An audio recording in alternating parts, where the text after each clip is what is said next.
Salut à tous. Alors aujourd'hui, une bonne virée dans le Vercors, départ d'Omblaise et direction le plateau d'Ambel. Une belle boucle en automne. Je pense que on devrait s'en mettre plein les mirettes. Allez, go!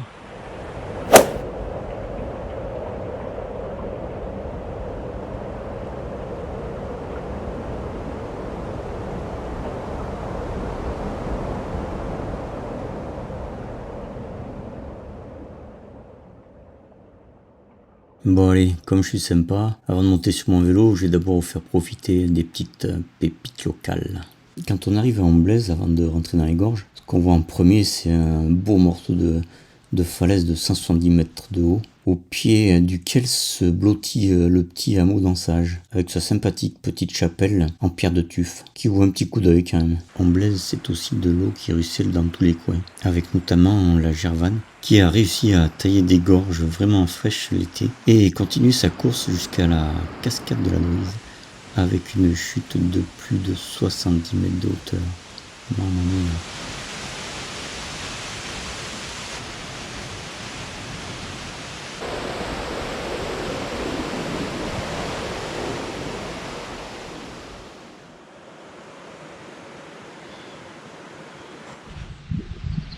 Et pour finir, Amblaise, c'est aussi un site d'escalade de renommée internationale.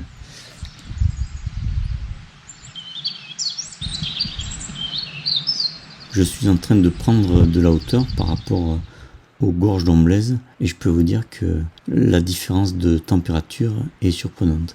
En bas, c'était quasiment l'hiver, ici, c'est le printemps.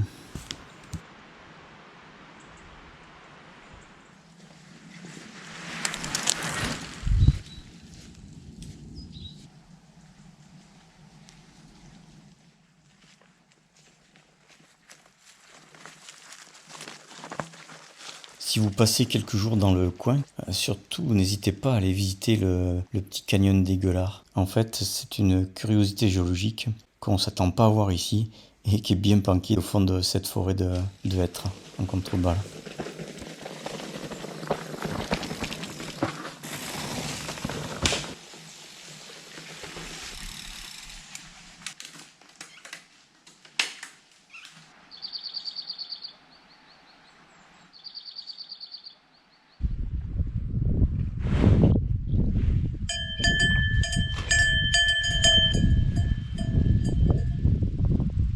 Profitons de cette petite pause casse-croûte pour aller visiter l'abbaye cistercienne de Léoncelle qui se trouve à quelques pas d'ici. Je trouve que l'architecture massive et sobre de ce bâtiment exprime bien la force de caractère et l'humilité dont faisaient preuve les moines qui la faisaient vivre.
Bon, trop beau.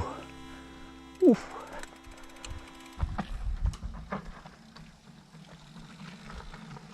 Le spectacle qui s'offre à nos yeux là n'est ni plus ni moins que le superbe plateau d'Ambel. C'est un site vraiment exceptionnel d'un point de vue paysager, comme vous pouvez le voir, mais aussi environnemental, et on comprend bien les raisons qui ont poussé le conseil départemental de la Drôme d'en faire l'acquisition et de le classer comme espace naturel sensible.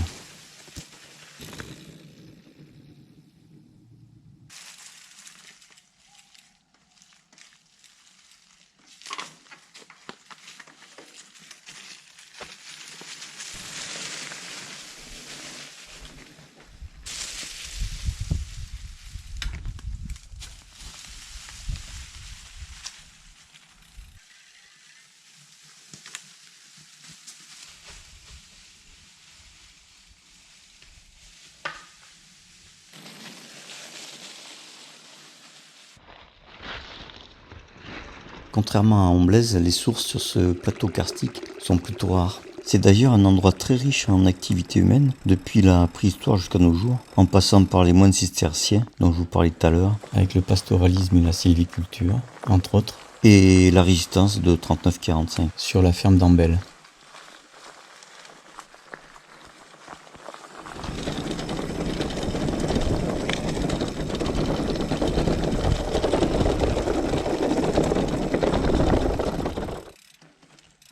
J'ai définitivement quitté les sous-bois de hêtre et leur couleur complètement débridée pour rouler sur les steppes de Mongolie. Enfin, presque.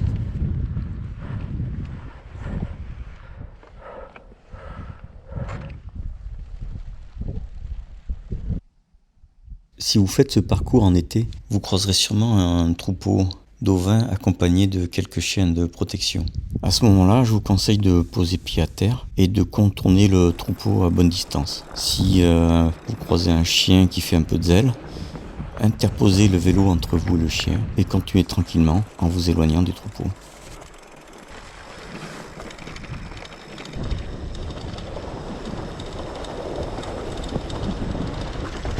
Youhou!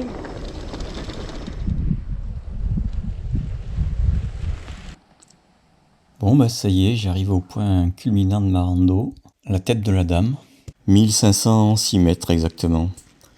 Maintenant, ça va être la descente de folie.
Bon là cette descente c'est un vrai bijou, une apothéose.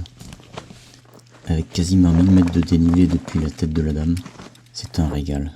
Une heure de descente, avec du technique, du roulant, du raid, du moins raid, un décor changeant. C'est génial.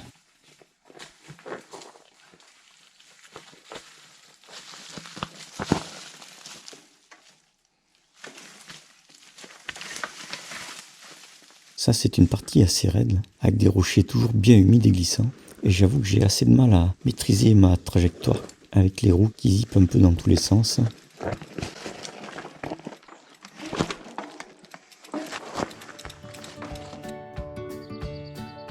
Moi avec une vidéo pareille, je suis sûr que je vais avoir plein d'abonnés. Bon en tout cas ça me motiverait.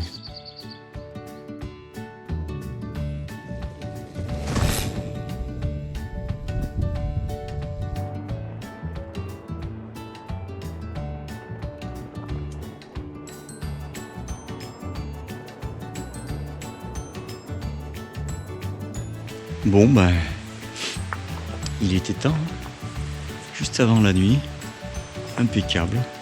Oh, je me suis régalé. Hein. Ce parcours en automne là, c'est génial, c'est super classe, beau spectacle. Pour la prochaine fois, je vous téléporte en Espagne sur les flancs abrupts du Rio Mascún. Ça va pas rigoler.